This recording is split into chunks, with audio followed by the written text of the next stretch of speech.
Welcome students. आज इस video में हम बात करने जा रहे हैं बीएससी केमिस्ट्री के थर्ड सेमेस्टर का चैप्टर नंबर 2 जिसका नाम है केमिकल इक्विलिब्रियम। आज इसके हम एमसीक्यूज पढ़ने वाले हैं। इसमें से कौन कौन से एमसीक्यूज हैं जो इंपॉर्टेंट हैं, इसका सिलेबस देख लीजिए। फेज इक्विलिब्रियम की तरह इसका भी सिलेबस काफ़ी छोटा सा है। यहाँ जो ये चैप्टर नंबर लिखा हुआ है ये गलत है, चैप्टर नंबर 6 नहीं है, बेसिकली ये चैप्टर नंबर 2 है। ठीक है, तो ये मिस्टेक हो गई है, चैप्टर नंबर 2 है ये, 6 नहीं है। इसके सिलेबस में देखिए इक्विलिब्रियम कांस्टेंट, फ्री एनर्जी, ये दो टॉपिक काफी इंपॉर्टेंट है। लॉ ऑफ मास एक्शन है जिससे क्वेश्चन आते हैं। ली चिटेलियर प्रिंसिपल है जिससे सबसे ज्यादा क्वेश्चन आते हैं। ठीक है, और कुछ क्वेश्चंस इस इक्वेशन से भी बनते हैं, लेकिन ली चिटेलियर प्रिंसिपल जिसमें के पी, के सी, के एक्स, यहाँ से काफी क्वेश्चंस आ सकते हैं इस चैप्टर में। ठीक है, इस पे हमें फोकस करना है। मैंने इस चैप्टर में इस वीडियो में दो न्यूमेरिकल भी डिस्कस किए हैं, बहुत छोटे छोटे से, वो जो कि वीडियो के लास्ट में है। चलिए क्वेश्चन से डिस्कस करते हैं। Which of the following will change the value K for reaction? Addition of catalyst, increase in temperature, increase in pressure, removal of one of the product. तो इनमें से वैल्यू जो चेंज करता है वो करता है इंक्रीज इन टेम्परेचर। ठीक है, आपने थ्योरी पार्ट में पढ़ा होगा, जो जो रेट कांस्टेंट या कांस्टेंट होता है उसकी वैल्यू कौन चेंज करता है? टेम्परेचर को जब बदलते हैं तो वो बदलती है। नेक्स्ट क्वेश्चन है, how is the equilibrium constant के इज एक्सप्रेस्ड? यानी कि इक्विलिब्रियम जो कांस्टेंट होता है उसको कैसे एक्सप्रेस किया जाता है? तो उसे किया जाता है K F divided by K B से, यानी कि rate of forward reaction divided by rate of backward reaction. ठीक है, तो ये कौन सा आंसर है हमारा? ये K F by K B. Next, in which equilibrium reaction the equilibrium would shift to the right if the total pressure is increased? ठीक है, तो जब भी प्रेशर को बढ़ाया जाता है तो हमेशा रिएक्शन उस डायरेक्शन में जाती है जिधर नंबर ऑफ मोल्स कम हो। ठीक है, तो आप इसमें नंबर ऑफ मोल देख लीजिए, जैसे 1 1 इधर 2 है, इसमें 1 1 इधर 2 है, ये 1 और इधर 2 है, तो कम राइट किस साइड है? 1 3 4 और इधर 2, तो इस वाली रेट में राइट हैंड साइड में 2 हैं जबकि लेफ्ट हैंड साइड में 4 है। ठीक है, तो राइट में शिफ्ट किस में होगा? केवल फर्स्ट केस में होगा इसका आंसर, तो इसका आंसर होगा option A. Next, the formation of ammonia is an example of, ammonia का जो फॉर्मेशन होता है वो एक रिवर्सिबल रिएक्शन का एग्जांपल है। ठीक है, ये भी बहुत आसान क्वेश्चन है। The following reaction reached equilibrium, यानी कि हमने NaCl लिया, उसके सॉलिड को लिया और पानी में डिजोल्व कर दिया और NaCl एक्वस बन गया। What should be the nature of the solution of NaCl for phase equilibrium to exist? ठीक है, जो NaCl है उसका नेचर कैसा होना चाहिए? उसका बेसिकली होता क्या है, इसके लिए वो सैचुरेटेड होना चाहिए। अगर सैचुरेटेड होता है तो जो क्वेश्चन पूछा गया है, फेज इक्विलिब्रियम एग्जिस्ट तभी करेगा जब उसका सैचुरेटेड सॉल्यूशन हो। Next, low temperature is favourable for the reaction. देखो क्या होता है, डेल्टा एच दो तरीके का होता है, एक होता है पॉजिटिव जिसमें, एक होता है नेगेटिव। ठीक है, तो जो नेगेटिव होता है उसमें हीट निकलती है ना, हमें गरम गरम फील होता है अगर हम उसे सिस्टम को टच करके देखते हैं। तो जैसा एग्जांपल ले लीजिए, NaOH को डिजोल्व कीजिए पानी में, तो डेल्टा एच नेगेटिव होता है। ठीक है, तो उससे वो पानी का जो जो भी कंटेनर होता है जिसमें भी आपने डिजोल्व किया है वो गर्म हो जाता है, तो उसमें हीट रिलीज होती है। जबकि जो एंडोथर्मिक रिएक्शन होती है उसमें हीट एब्जॉर्ब होती है। तो कम टेम्परेचर पे कौन सी रिएक्शन होगी? जिसमें ऑलरेडी हीट रिलीज हो रही है। टेम्परेचर ज़्यादा है, आप टेम्परेचर कम करोगे तो रिएक्शन फॉरवर्ड डायरेक्शन में जाएगी। तो एक्सोथर्मिक रिएक्शन के लिए ये शूट करता है कि आप लो टेम्परेचर पे करें उसे। हाई टेम्परेचर पे करेंगे तो वो तो ऑलरेडी हीट निकल रही है, वो दोनों मिसमैच हो जाएगा। ठीक है, हाई टेम्परेचर पे जनरली एंडोथर्मिक रिएक्शंस होती हैं। Next, the equilibrium constant in a reversible reaction at a given temperature. The equilibrium constant in a reversible reaction, अच्छा, इसके लिए कौन सा पॉइंट सही है इसके बारे में डिस्कशन करना है हमें। पहला है, ये डिपेंड करता है इनिशियल कंसंट्रेशन ऑफ रिएक्टेंट पे, ये गलत है, ये नहीं होता है। रिवर्सिबल रिएक्शन के लिए ये डिपेंड नहीं करता। Depend on concentration of the product equilibrium, ये प्रोडक्ट पे भी डिपेंड नहीं करता। ये doesn't depend on initial concentration, ये ठीक है इसका। ये इनिशियल कंसंट्रेशन पे डिपेंड नहीं करता। पहला था डिपेंड करता है इनिशियल कंसंट्रेशन पे, ये डिपेंड नहीं करता। तो ये है इसका correct answer. It is not characteristic of the reaction, ये भी गलत है। इसका आंसर होगा option C.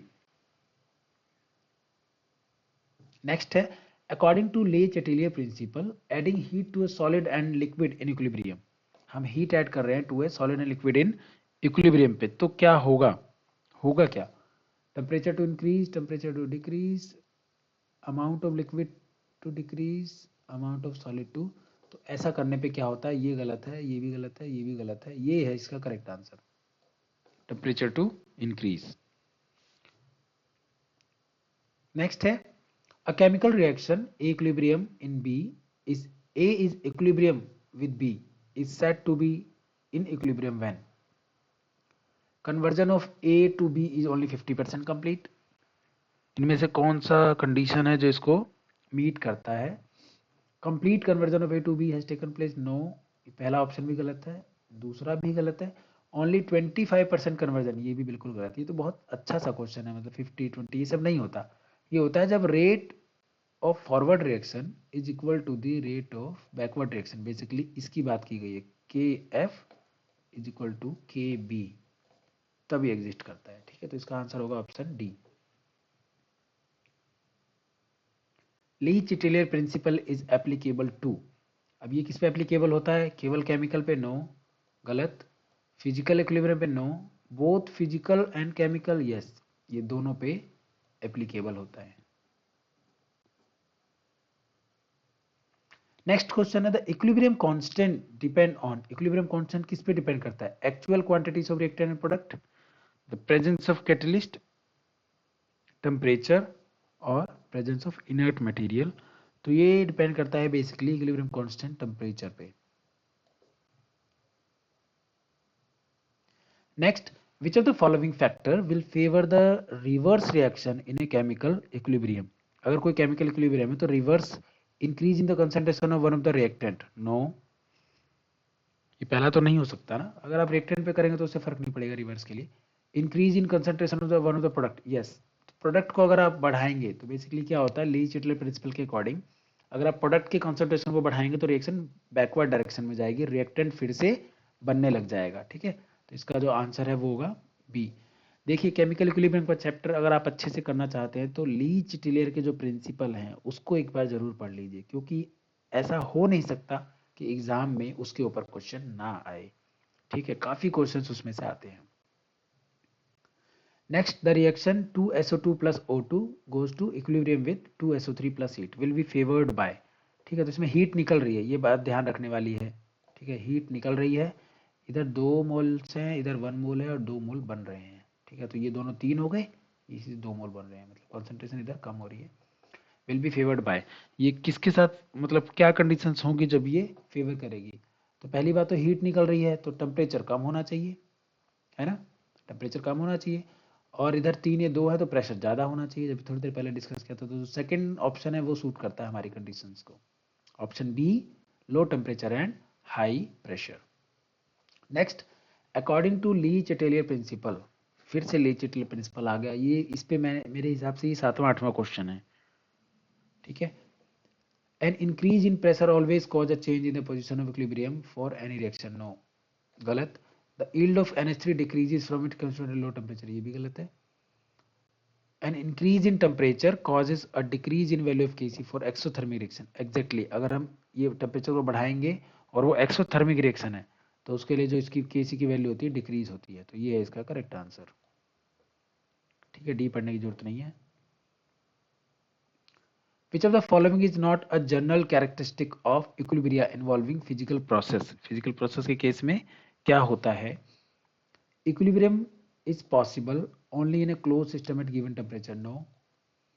All measurable properties of system remain constant, ये भी गलत है, ये भी आंसर ठीक नहीं है। All the physical process stop at equilibrium, exactly. जब भी इक्विलिब्रियम पे आ जाता है तो जितनी भी फिजिकल प्रोसेसेस हो रही होती है रिएक्शन में वो स्टॉप कर जाती है।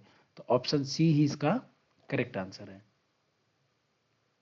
नेक्स्ट क्वेश्चन है active mass is defined as. तो देखिए तो सीधा सा क्वेश्चन है, जो एक्टिव मास होता है वो क्या होता है? नंबर ऑफ ग्राम मोल पर लीटर। ठीक है, तो ये क्वेश्चन काफी आसान है, इसका बी होगा इसका correct answer.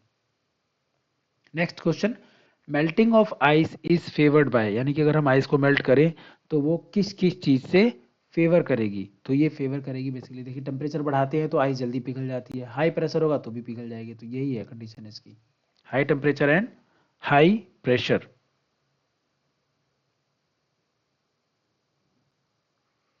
In a chemical reaction equilibrium is established, किसी भी केमिकल रिएक्शन में कब स्टैब्लिश होता है equilibrium, opposing reaction series no, concentration of reactant and resulting product are equal, नहीं कंसंट्रेशन बराबर होते से फर्क नहीं पड़ता, velocity of opposing reaction is the same as that of forward reaction, यही थोड़ी देर पहले हमने क्वेश्चन में किया था, यही है इसका करेक्ट आंसर कि भाई के एफ के बी जब बराबर होते हैं तब ऐसा होता है, ठीक है, तो उसमें जो वेलोसिटी होती है अपोजिंग रिएक्शन की वो सेम होती है फॉरवर्ड रिएक्शन में।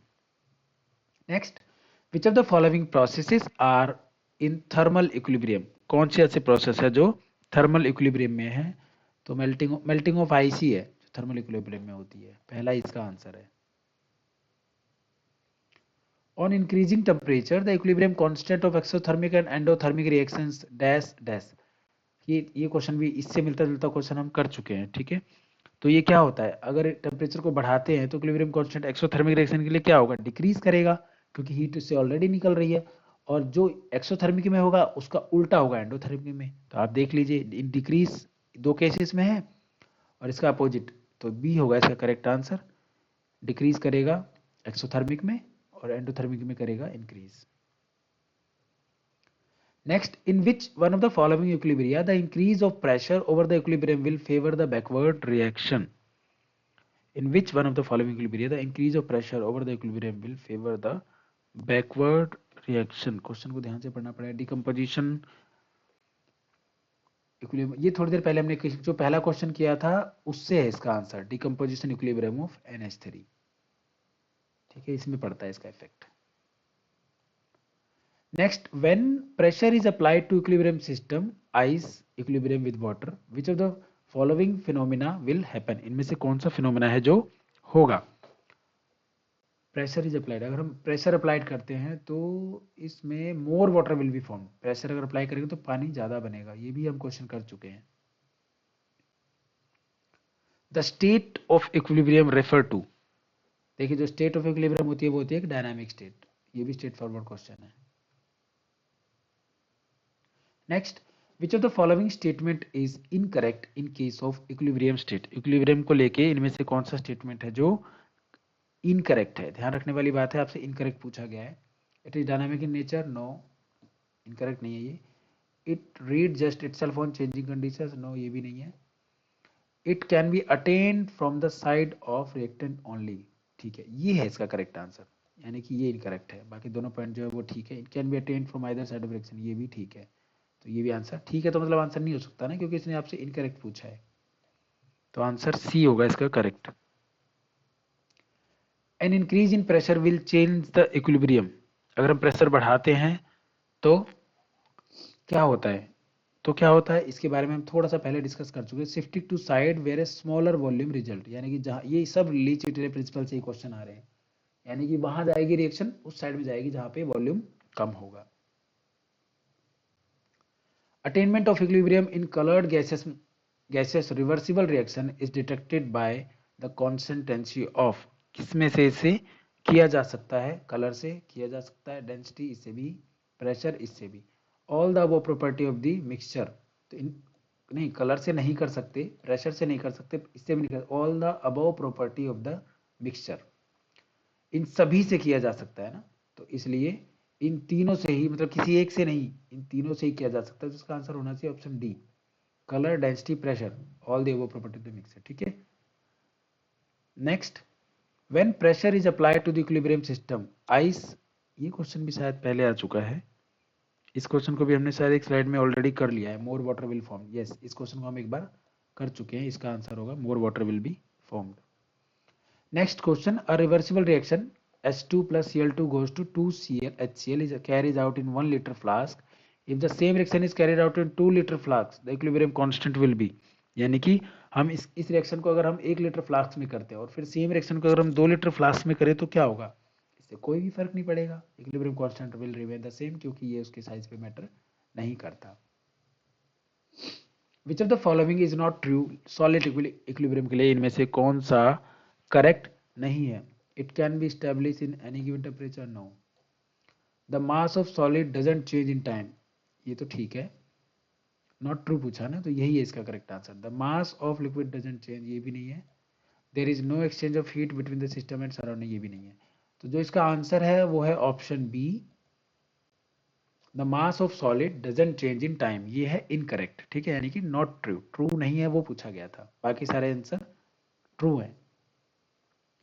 When a bottle of cold drink is opened, the gas comes out with a fizz due to, ठीक है, गैस उससे फिस करके बाहर आती है, तो ऐसा क्यों होता है? ऐसा इसलिए होता है क्योंकि जो प्रेशर है वो सडनली डिक्रीज हो जाता है, ठीक है, क्योंकि, और ऐसा क्यों होता है? क्योंकि जो CO2 होती है वो डिक्रीज हो जाती है उसकी सॉल्युबिलिटी इन वाटर, ठीक है। तो इसका तो आंसर हमें पता है, ये हम जनरली कोको कोला या पेप्सी टाइप की बॉटल खोलते हैं तो उसमें ऐसा होता है ना। ऑप्शन सी होगा इसका correct answer. Which of the following factor are equal in reversible chemical reaction at equilibrium? इनमें से कौन सा फैक्टर है जो इक्वल होता है? The number of moles of the reactant, no. The potential energy, ये भी नहीं है। The activation energy of the forward reaction, ये भी नहीं है। The rate of reaction forward and reverse reaction, no, are equal. The concentration of reactant product, नहीं नहीं, हमने ये डी पे गलत क्यों कर दिया? कंसंट्रेशन तो नहीं होती है, अभी एक क्वेश्चन में आया था। The rate of reaction for forward and backward reaction, यही तो इसका आंसर है ना। KB is equal to KF is equal to KB, इससे मिलता जुलता क्वेश्चन हमने शायद थर्ड और फोर्थ स्लाइड में किया था, तो जो इसका आंसर होगा वो होगा option D. Next, which of the following represent physical equilibrium? इनमें से कौन सा है जो फिजिकल इक्विलिब्रियम में है? Dissolution of solid KI in water, पहला ही इसका करेक्ट आंसर है, यही होता है इसका, dissolution of solid KI in water.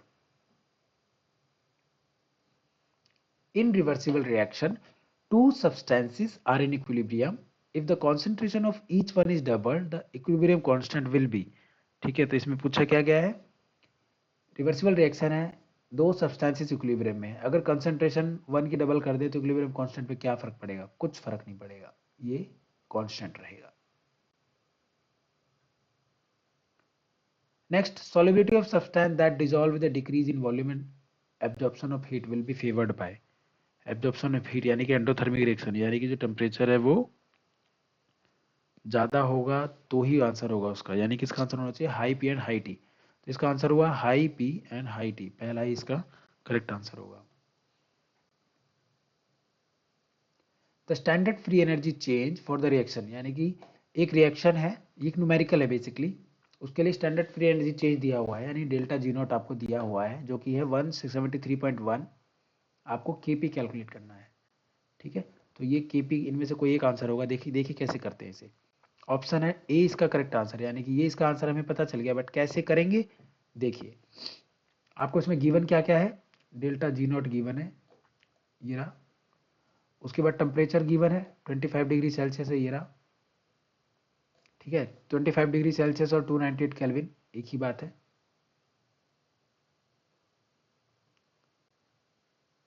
We know that delta G naught का फॉर्मूला होता है -2.303 RT log KP, ठीक है, ये फॉर्मूला होता है।